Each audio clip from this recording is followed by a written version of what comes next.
All right, welcome to our, well, I'm not going to call it Studio B. It's actually an entire different studio set up on its own. This is our tallying center where we are receiving those Form 34As off the IEBC portal, putting them into our system, generating the kind of tallies that you are seeing, and we are displaying those results on the lower thirds there. Right now, William Samoei Ruto, in terms of votes in his favor, 50.14%, 5.2 million votes. Raila Odinga, 48.49%. That's a little over 5 million votes. And of course, George Wajakoya and David Moore Wahiga trailing those two. And our well-trained agents here, very busy. It's been quite a night for them.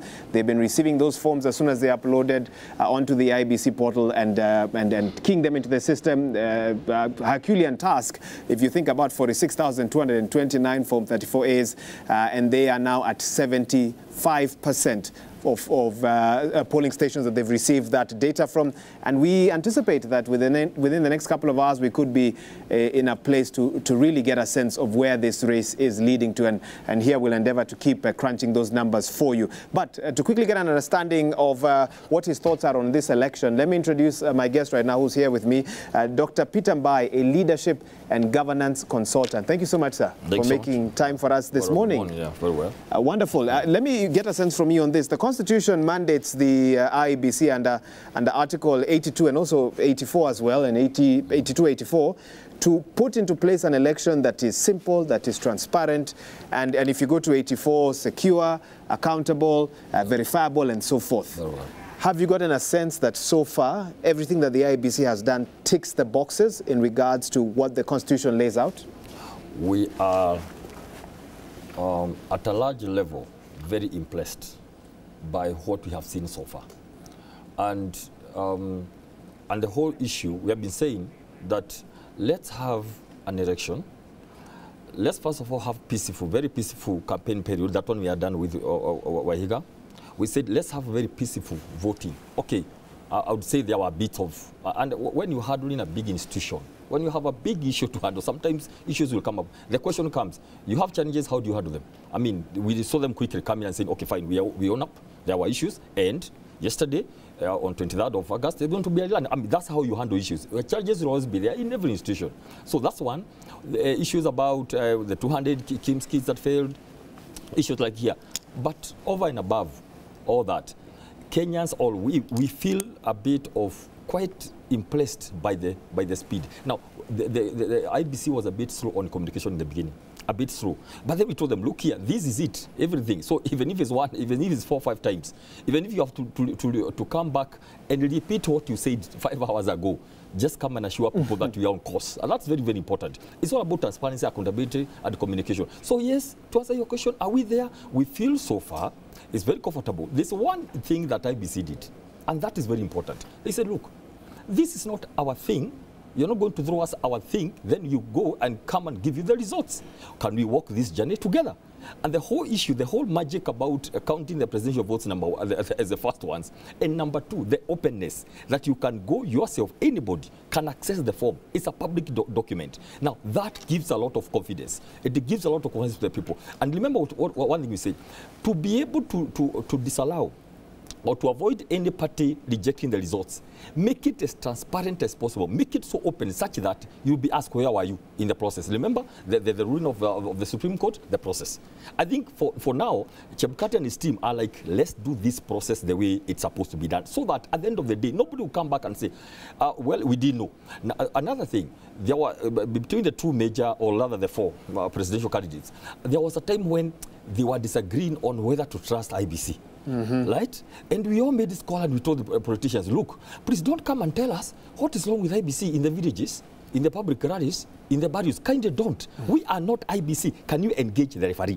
If there's something to engage, I mean, because we didn't have time to begin saying, okay, we don't like the IEBC. We don't have another IEBC. This is IEBC to do. That one came out very well. And one day we saw them, I mean, he called all of them for a meeting. They all agreed on a few things, how to go about all these kind of things. That we said, wow, when we saw everybody in one photograph, we said, wow, that is very good. So far, have all Kenyans, to a larger extent, all of us have agreed we have one referee. That is important, because if we don't trust the referee, then we don't trust the results. Number 2, we have gone through the peaceful voting. Where are we now? We are just at the point of counting and announcing the results and accepting the results. Do you trust the decision the referee has made this time around not to sort of tally and apportion percentages of results to presidential candidates of soft copies of Form 34A, which I believe is what they were trying to do last time? Yes. Because what it has done is that it has now left that work to civil society, to observers, to the media, and some are questioning what happens when all the results have come in. IEBC hasn't announced yet because they are waiting for physical Form 34As, but media houses are now already displaying 80%, 90% of results. What happens in that situation? Good. Now, two issues here.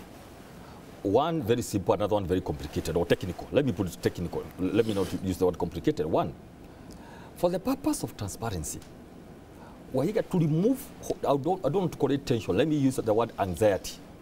To remove the anxiety, you are told this is a public document.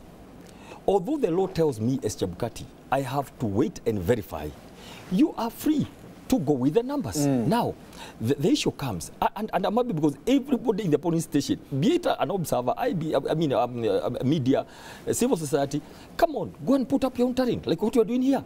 Now, you're asking, what will happen? This is what will happen. Once you are done. What do you anticipate? Because we could be done later today. Once you are done, that is what, this is what democracy is all about. Put the figures, we are following. Put the figures up there. Let everybody, we saw yesterday, I mean, all the major political parties, all of them, I'm sure, all of them, they have their own tallying centers. The only thing we are not allowed to do is to go call a presser and say we now officially want to claim victory because we have the numbers. You have the numbers, and there's something else Chebukati said, we'll be checking up with them. And I'm very sure Chebukati will not announce the final until they agree with the 4 presidential candidates. That this is, yes, the part of the verification is this.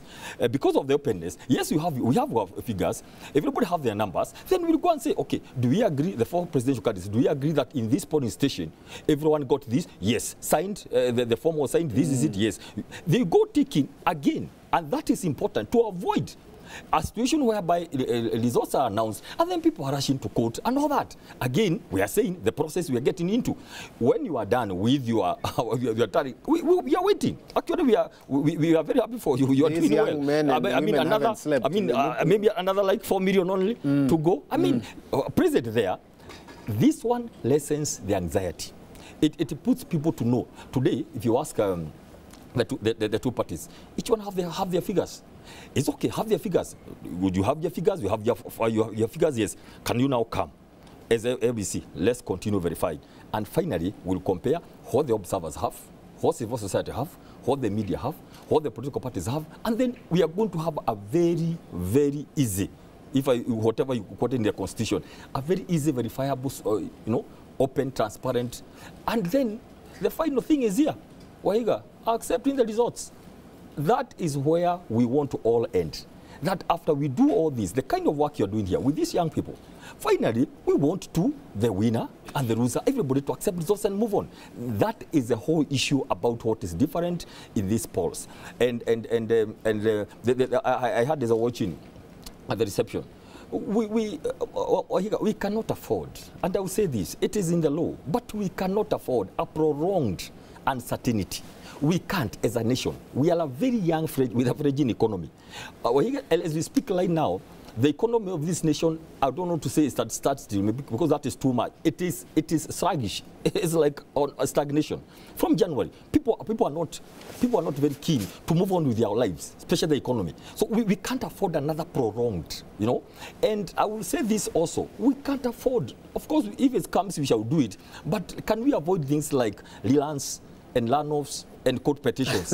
I mean, if we can, we don't want to move on. Everyone's constitutional right to move to court if they feel like. But I'm saying, if we're able to do, if we're able to do this thing right, then people will be asking you, hey man, you have been in this country since the elections. I mean, we have been moving on with you. What else do you want to go and do? I mean, there will be that thing to say, if you don't feel you are so much wronged, and I don't think where the issue of the 200 Kims that fails and all that, I don't think anything there is so major. What's am I to go and say I was denied a chance? I mean, the Supreme Court will look at the magnitude, how deep is your petition or your issue. So I'm thinking, can we do something differently? And please, another thing, from my background on peace and conflict studies, can we avoid making each election cycle a matter of life and death? We want to look at a situation whereby you'll be saying, there will be the second Tuesday of after even 5 years. Okay, that day I'll go vote in Nakuru, for example. Then move on, go to my business in Bungoma, or take a flight and go to Nairobi. As usual, right now everybody is like wait and see. It's not very good also for the economy. We want to make this so simple. If it can be done this way, in another one day, while what you cut the numbers I'm hearing, I mean the forms, I mean this physical thing. I mean this physical thing of moving. Well, they have helicopters or something. If it's somebody very far, they can fetch a few allows and put them into a plane and deliver them to Nairobi. That is where we need Chebukati to do. Because yes, you have your numbers, but also, unfortunately, you may end up hearing Kenya Kwanza and Azimio, for example, each one, they're saying we have 51+1. And these are the numbers. So we need that as soon as possible to be able to cool down the processes and all that. I had some people have already, thrown out the numbers. I mean, this is where we are and all that. But here we are. We have observers. We have very serious teams in Kenya. I mean, several former presidents. We have serious people from across the world who are here to observe this. And IEBC are expected to issue their next press briefing at about 10 o'clock, yes, 10:30, yes, hopefully before midday. Yes. What are some of the key issues you would like them to address on this 11th day of August, on this third day of the election? Thank you very much. One, from what the chairman said last time, I mean, and I like Chebukati, one thing I like about Chebukati, I mean, he's not a guy you're going to put up pressure. He's like, excuse me, guys, let's do this thing. And then some journalists asked him, are you saying you have 0 forms? If you want me to use that one, yes, 0. It was that simple. I don't have the forms. Now that is important. Much as we have all this, we cannot move this nation before the results are announced. So we need what I think Chebukati could be able to tell us so far, how many forms have come, 34As from the returning officers, and how soon can he fast track that process of making sure we don't go to the 7 days. Please don't keep on repeating the 7 days. 7 days is a long time to wait. Please don't keep on repeating. That was a maximum time allowed by the law. Can you bring it shorter? Are you able? That's what now Kenyans will be asking. Fine. Everybody have their figures, and definitely the other assurance I want. Let Chebukati, the same way they have been consulting the political parties, the forms are there. More or what your team is doing here is simple. Get the forms and add up. I mean, that is as simple as that. I'll tell you this, all the presidential candidates, they had their talent centers. Now, imagine this, after the voting at 5, if there's a police station that had 200 or 300 people voting, for example, which are many across the country, we are saying by 6:30, we had begun already to see the results by around 6:30. So because it was had to be counted. So we are saying any organized major political party, by around 9 or 10, all their forms, the results were at the talent center. You can see already all of them. So you can imagine with that, people know. As we speak today, Wahiga, the political players out there, people know where they stand. So with that kind of advancement, therefore, you don't want again to stay for a whole 7 days waiting for confirmation of what you know. A lot of things happen, Wahiga, when there is this thing of already we know. There are people are thinking we have lost. Others thinking we could still catch up. Like now you heard some people say, oh no, there are some areas as Jakuja. There are some areas which is, remember those stories a long time ago of Nithi, that always come at the last minute. The great county of Tharaka-Nithi, yes. Tharaka-Nithi, that always comes at the last minute. But I told them, and please, it's good to clear that. There's nothing like Tharaka-Nithi this time. All the forms, all the counting was done the first time, maybe within an hour or two. For presidential, it was done. And those forms, as they were done, they were dispatched. All the major political parties already they have the forms. Actually, by midnight of that day, of Tuesday, by midnight, all the forms were already at the tallying centers. So it's all about addition and subtraction. Let's stop this thing of saying, oh, we are still waiting. There's some forms who have not. Everything, actually, what you are getting from the port of IBC. They are already uploaded. We are not waiting for some stronghold somewhere to now say we were waiting to see how many votes you're going to defeat us with, or ahead with how many votes. So we bring votes there. There's nothing like that, and we want to be very candid about that. But most importantly, and we are going to urge our people. Thank you for keeping the peace. I mean, people are very calm. Only that, you know, there's not that so much good stuff going about with their work. Okay, but people are very calm, and please, I want to urge, for the sake of this nation, we cannot afford anything. We tried some things here a few years ago, and we saw how this nation can go down. We want to urge. Acceptance of results is very important. It would be very boring if there was only one candidate vibe. If it was only Ruto or Raila, just that, I mean, the main guys, it will not be an election. An election means that we are given, and by the way, this is not the first election. We have been doing this since 1963. So we must have election every 5 years. Somebody must vie, somebody must lose. Then you wait for 5 years. So what we are saying is this: despite the high stakes, well, of course, being transitional, yes, the stakes are quite high. I mean, and also the president who is sitting and the deputy on opposite sides, and everybody feeling we have to get this thing. The stakes are high, but somebody has to get this thing. Somebody has to lose this thing. That is what we want to put in the minds of people. And by the way, I want to say this: even if, for example, today, Kenya Kwanza wins this election, you'll be winning knowing you don't have half of the country. I mean, because looking at the figures, it's 50-50, 52%, like that, you know, that's the figures. So you'll be winning knowing, look, I have won. But that doesn't mean I'm very good. It only means I was able to get more than my opponent. So immediately work starts. And please, those people who belong to a coalition that will lose, you just need to do one thing. You don't become a lesser Kenyan because your coalition has lost. You're not going now to be, you know, staying in Kenya during the day, then you go to spend the night in Uganda or Somalia. You still belong to Kenya. So it's all about magnanimity. It's all about somebody has won because they had to win. Somebody had to win. That is very, very important. And then that's the message you want to please. We have so many people watching. People who think, what will happen if my side loses? My life will go down. No. In any case, all what we need is somebody to come and say, excuse me, I have this kind of policies, right? And these policies, I think they can help us. And then we move on with life. What is important is for people to know we have one nation, all of us. Nobody's going to go away because of this. Your overall ranking of IEBC's ability to handle this election so far would be? Out of 100 or 10? Pick either. Out of 10, so far, IEBC is at 7. What is remaining is a bit of speed to now announce the final results, because that thing is what actually is holding this nation back right now. Because if you look at, this is 290 constituencies, right? Today is Thursday. Thursday morning, yes. Chebukati should be able to announce this thing latest tomorrow. That's it. He should work.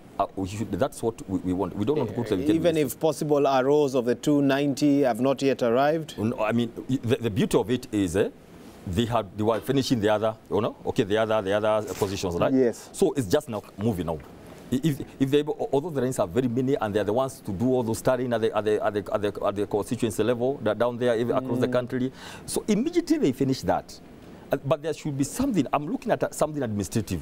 There's something administrative that should divorce, because this is the same person who must count, verify all these other positions. For example, at the constituency level, you know, MCA and MP and all that. There should be a system that should be able to make sure that they are able to clear with the presidential and then proceed. But again, it's all administrative. Now, be it as may right now, because you can't change much. Immediately they finish, the issue is how fast they're able to make their way to Nairobi, because that's what the law says, which I agree. Because again, yes, like when I voted, I mean, I went around asking, you know, how does it go after here? The PO, you know, said no, we are going to use this kit to send it immediately to Nairobi. So they are all here. They are all here. It's only that the issue of manual or physical rather verification. That's where we are. Otherwise, as of now, while he gets sitting here, if you talk the truth from where we sit, we are trying to come and manage everybody's expectations. but the 2 or the 4 aspirants, candidates rather, they know how much votes or how many votes they have today. They know. It's all about waiting for the process, but everybody knows because it's all out there. What do you make of the results that are streaming in? There's been a lot of talk, and today is one of those big names fall across the country, surprises, newcomers triumph at the end of the day. What does that teach us about politics and the politics of this country and where we are right now? I want to say it's very interesting. And I also to add, it's very good for democracy. When you hear what in the media you call saying big names have fallen, it is the people. I mean, I like that. You're going back to the people to say, I need a new mandate, or I want to get elected. And the people decide, excuse me, you're in a good party, you're in a large party, but you're going to pick somebody from independent. We're going to pick somebody from those parties which more or less are not known. Now, that is the beauty of this thing of democracy. You have seen surprises. I mean, you have seen other people come in, others go. You've seen the issues about parties. I mean, new parties coming up, you know, upsetting or older parties. So the whole purpose of elections, okay, the only concern we have is the high turnover. Look, in the National Assembly, the statistics are about 70%. Now, 70% yes, never come back? Never come back. 70%. County assemblies is even worse because it's about 90. Wow. In the county assemblies. So the question we'll be asking ourselves is this. Why is it that you invest so much in these members, but very few are able to sustain and maybe come back, go and influence the people? Are we long on expectations? Okay. Are we long on how we do things? Is it that Wahiga we don't have what I would call very deliberately called people who have something, a motive? What is the motive of the people who get elected? Because if you, look at the example of David, allow me to use that. If you know you are called and your passion and your purpose is to go and serve, you're not going to mess up just suddenly and lose the seat. There is a problem about how we get people in leadership. The first thing about the qualities, people who have passion and all that. Then some people think this is business. Many people go to vie because they think there is a lot of glamour. You'll be called names like Moshimua. People will stop by. You know, people will usher you in when you say you are elected member. Now, the motive is wrong. That's why you see, the moment you are elected, you are not able to sustain. You find a whole different world. Some people think, for example, there's a lot of money. I can tell you this, Wahiga. Anybody who goes into politics with an intention of getting rich, they end up poorer. And they emotionally, psychologically, and if they are not careful, even their lives on earth will be shortened. Because the issue of leadership was not meant. It was not meant for riches and all that. So we want to look at all this about leadership and being elected. For another point, I want you to tell this: governors. We saw governors who are CEOs, who are good managers up there, but they don't understand the politics. So somebody will come from Nairobi, say, I want to go to the village to be elected. Immediately they're elected, they get lost, like in a swimming pool, because they don't understand the issues about people. They don't have the calling for politics. They are very good managers. So we need a balance. Now, many people don't know that. You know, you want to see the glamour. Yes, I mean, you don't go to the excess. I mean, you saw some people who are not even able to finish their term because they got in with a lot of, you know, what you would call attachment with the masses. You are able to get the masses quickly. They are populist. Populist, yes. But they didn't have the management to learn the office, the capacity to handle the governorship position. Now, on the other side, you have CEOs who are very good and big names, but they don't know how to gel with the masses. Now, let me remind everybody, governor is a political position, for example.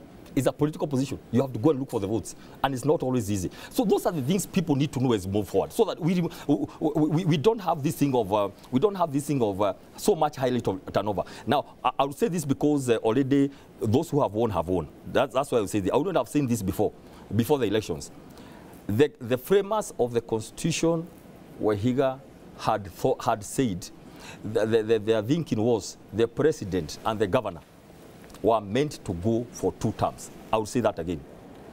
Please, those who have been elected now, the president who is going to come in and the governors, kindly, if you have been elected afresh, it is an executive position where you exercise executive power. about plans. Many plans which are going to last people for another 50, 60 years will not be completed in 4 years. And whether not 5, 4. It's only 4. People don't get elected for 5 years. The financial years are only 4. Right now, 22, 23, that's one. 23, 24, 24, 25, 25, 26. Because the 26, 27 is an election year. And you're not able to implement that budget as much as you'd want to do. So we only have 4 years. So that's why in about 8 years, we'll be able to complete. So I'm asking those who have been elected the governors, kindly, and what will determine whether you're going to make it for the second term will be determined by what you do the first year. There's normally a honeymoon for about a year and a half, 2 years, where people will say, let's wait to see what you have for us. Immediately, if you have not been able to click, look at those people who used to say, I will relax first for 1 year, even MPs and members of the country say, I will relax for 1 year before I go back now. If you don't hit it properly within 6 months or 1 year, you'll not be able to catch up. Because people will always wait to hear, what do you have? Then if you delay a bit, those are the issues that we are saying causes these upsets you are talking about. People who go and relax. The other people who come and say, can be differently, but please, Wahiga, capacity. Shortly, I'll have to hand back to Vicky and Trevor there, but maybe I'll take one question and a comment. There's a viewer here saying, make sure your discussion does not interfere with the counting process happening behind you. They need concentration, kindly please. So to our viewer, that's a valid concern, but don't worry, there is full concentration here on the part of our tallying clerks. They're well trained, they know what they are doing, so don't worry, I understand your concern. Very interesting. So for you, your hope and anticipation is that by tomorrow, not Tuesday next week. No. What happens if Wafula Chebukati drags this out until Tuesday? No, please, Chebukati, that will be, I don't want to say it will be a disservice to the Kenyans. I don't want it to be unfortunate. Because the Constitution allows him. Allows him, yeah. We would not say it will be bad, it will be so bad, but I would say kindly. You are not told you must maximize or you must take in, consume the 7 days. You are just allowed constitutionally so that if you don't make it after 7, then there will be repercussions. But you are told within. It doesn't say you must do it on the 7th day. So kindly, the issue is Chebukati has to run this up so that we get. And the line now, there are 2 issues here. Wahiga, this is a legal issue and a political issue. Legal means Chebukati has to go, wait for the results and announce. But political is the people, the leaders who have been who have been campaigning Wahiga, they know the votes. They know they have their terrain. Political means they can call each other and say, I have, conceded defeat. I have looked at this. We need to begin seeing that in Kenya. Look. That's what happens in mature democracies. It's not a matter of life and death. And this is important for me because people are like, what is happening? Our side, where are we? Those are the questions people are asking. Of course, you have seen some of us, some of them, even throwing in figures, saying we have this. But unfortunately, when you say we have this, the other side will come up also. They will send their brokers to say, actually, we have a higher one. So it's okay. But please, we want political settlement as well. Let's have people making calls. Okay. Let's hear them meeting and saying, we have this thing, we have lost it. This is how we'll take the country forward. That is how we'll take it forward. That's Dr. Peter Mbaya, leadership and governance consultant, weighing in even as we get deep into day 3 of this 2022 general election. We are now almost 7 hours into the 11th day of August 2022. Kenyans went to the polls on the 9th. Apart from a few in Elders, Wajir constituency, who actually voted yesterday. And right now, a lot of tallying is being wrapped up. Announcements are being made across the country, especially at the constituency level. We expect that to move to the county level as well. But right now, with the focus on the Bomas of Kenya, the nerve center of this election, Wafula Chebukati is keeping it patient and quiet. He says he has 7 days before he needs to deliver that final declaration. And at the moment, he's just giving periodic updates on exactly what is happening around the country. But he says, look at the Form 34As, and those of you who can tally, please tally them as well. All right, let me hand you back to our studio there. Victoria and Trevor. Thanks, Higgs.